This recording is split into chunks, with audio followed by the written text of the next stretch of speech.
In 2021, Rita Ora released her first extended play, Bang, and I have been listening ever since. Only 4 songs long, Bang does the most with its 11-minute runtime and remains an extremely underrated body of work. In 2020, the world wasn't necessarily ready to go out to clubs. Ironically, this coincided with a rise in dance music, thanks to albums like After Hours by The Weeknd and Future Nostalgia by Dua Lipa. However, despite the circumstances and the lack of in-person communication during this time, none of this hindered Rita, as she was able to collaborate with producer Imanbek for a new project.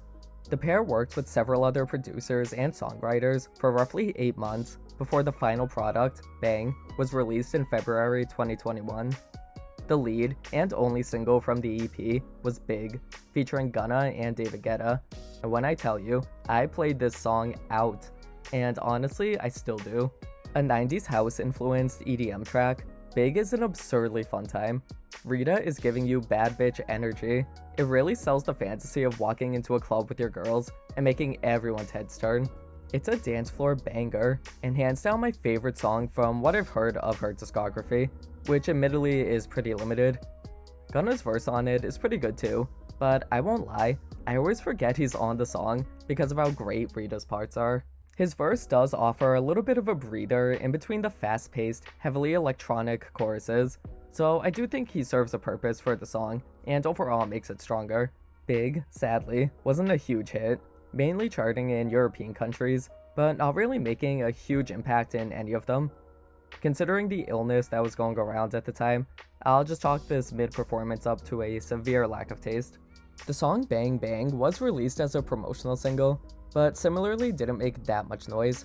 It did receive a boost in Australian radio after she performed it at the Sydney Gay and Lesbian Mardi Gras, but other than that, it performed as well as promotional singles usually do.